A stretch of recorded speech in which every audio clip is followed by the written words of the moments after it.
This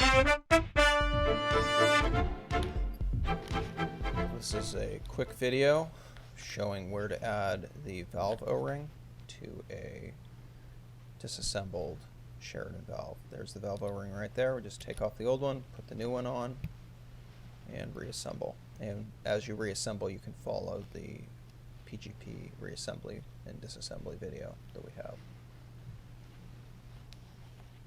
You can see it as